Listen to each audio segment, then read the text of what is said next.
Welcome back once again to another edition of the 2019 NFL previews and predictions for the Say What You Like Sports podcast. On this one, we are going to shotgun it again and try to go as quickly as we can for the NFC South. So, Eric, I think we're going to agree on this one. I'm picking fourth, the Tampa Bay Buccaneers. What do we like? What do we not like with this team entering 2019? Yeah, you know what we like is that they've upgraded coaching. I think that, going from Dirk Cutter, who proved that he was a great offensive coordinator, maybe not great head coach, and going to Bruce Arians, who's a proven winner. I mean, the guy took a team to the NFC Championship in the Arizona Cardinals. So I like that. And don't forget about when he filled in for Chuck Pagano. Yeah, and that was probably the best season and they won the division. I think they were. He was coach of the year that year. Right. So, I mean, he's a proven winner. And you look at his defensive coordinator, Todd Bowles, who, he flamed out in with the Jets, but he's still a great defensive coordinator. He was part of that team in Arizona that made the playoffs. So you look at those are upgrades, and he is built to help Jameis Winston. Jameis Winston, this is the best coach he's ever had as far as helping his development. There's no excuses for Jameis now. And then you added, Shaquille Barrett and Deion Buchanan in free agency. You drafted Devion White, White, the linebacker at LSU, and then you added defensive backs like Sean Bunting, Jamil Anders, and Mike Edwards. They drafted a lot of players to help their defense because I think they are going to have some trouble. They are changing schemes from a kind of a 4-3 to a 3-4, like what Todd Bowles likes to run. Right. So there's going to be some growing pains, and plus a growing pains in the secondary, which is where I feel like they're going to have issues. They're going to have a lot of growing pains with the young secondary. And then you don't know when JPP is going to come back. He's still dealing with that injury.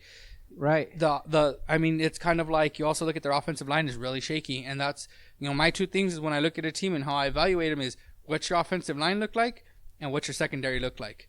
There's a reason why Belichick invests in his secondary and why they had a good offensive line. Right. That's what kind of gets you through it, and I think that when you look at Tampa Bay, those are big issues for them. To me, the biggest issue is Jameis Winston. I think he's been a knucklehead throughout his career in both the pros and in college. He's the number one overall pick because the talent is there. He's going to win you a few games, and he's also going to throw away a few games. So if Arians can get him under control, Tampa Bay has a shot to pull off some upsets this season. By no stretch of the imagination am I saying Tampa Bay is a worthless team. They're just not on the level of the other three teams in this division, in my opinion. They've took some losses. They lost Deshaun Jackson. They lost Quan Alexander. There's losses on that team. You still got Mike Evans, who's a beast. That's going to be a very big weapon for Jameis, and if Arians knows how to use him, which he does, he's a great offensive coach. I think there's going to be success, but it's just how long can Jameis maintain that without falling off the bike? That's my question for Tampa Bay. So let's go on to the next team. At least for me, man, finishing third. Look, I think this team has the potential to finish first, but because of injuries to the quarterback, I'm picking the Carolina Panthers to finish third. Yeah, and I agree with you. We had a little discussion before, and it's just like that's the big issue is his health. I mean, you look at Ron Rivera, who's been there. They have a great offensive coordinator in Norv Turner. They added Matt Paradise to center in free agency along with Bruce Irving. They drafted well. I do like Brian Burns, who I think was a top edge rusher in the draft. You added Greg Little, the offensive tackle out of Ole Miss. And I just look at their schedule. They open versus the Rams. They have to go to San Francisco. They have to go to Green Bay. And I just worry about how this team holds up because it's Cam Newton or bust. So, Cam Newton hasn't been able to finish the season healthy in a really long time. No, it's been a while. And so I think that defense is great. That defense is stacked. Okay. Stacked. So the issue I think that's going to haunt them is that sooner or later, I think, unfortunately, I'm not wishing for injuries, but I think Cam Newton's body will kind of deter and start to wear out on him. And that's a lot of pressure to put on that defense. I mean, you have Christian McCaffrey, who's a beast, but I mean, at the end of the day, this team goes as Cam Newton goes. Yeah, I agree. And the same thing is when you look at some of these stars and you look at this team on paper, you're like, wow, this team's impressive. Like we talked about the defense. You talk about Cam Newton, who's just a physical specimen. He's a former NFL MVP. McCaffrey's a do-it-all back. I mean, there's really not very many weak spots for the Carolina Panthers. But then when I look at their stars, the stars that shine brightest, in my opinion, they're often injured.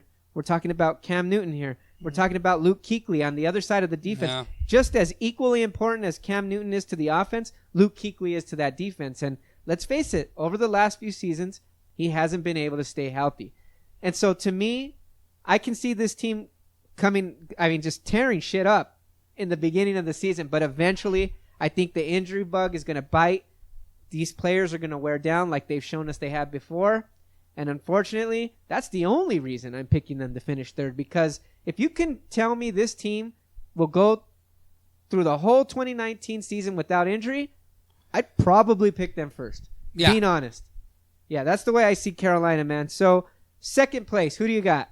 I got the Atlanta Falcons. I think that I look at them. They were a team that was bit by injuries too. I mean, they lost their safety, linebacker, defense. They lost everything up the middle. I mean, you kind of had a guy that running the plays, and Sarkisian, who was not a great offensive mind. He was even average for college, and now you're dealing with pros. So you dealt with a lot of stuff with Atlanta. They bring back Dirk Cutter. Matt Ryan had some good years. I think they were the number 1 seed when Cutter was the offensive coordinator once before. And, this year in the offseason, the Atlanta Falcons have made it known what priority number 1 is. Priority number 1 is to protect Matt Ryan. In free agency, they went out and got James Carpenter and Jameel Brown, offensive guards. They drafted Chris Lindstrom, Boston College offensive guard. They're really trying to shore up the line. And came back into the first round and got Caleb McGarry, offensive tackle out of Washington. So I look at this team. I mean, they have some of the best players. I mean, we kind of put Matt Ryan in no man's land. I mean, he's an MVP. He's done well. You have probably one of the best receivers in Julio Jones. They have a good team, but it's just, they are always going to be second fiddle to the team that's probably first, And that's the issue with them, that I think that sooner or later, the coaching on the offensive side is going to be a problem. And I just don't know if the defense can come back together after a year being injured. Yeah, I mean, I think the defense is... I think, to me, there's nowhere to go but up after the injuries ravaged that defense last season. I don't think the injury bug is going to hit them that hard 2 years in a row. That's just me.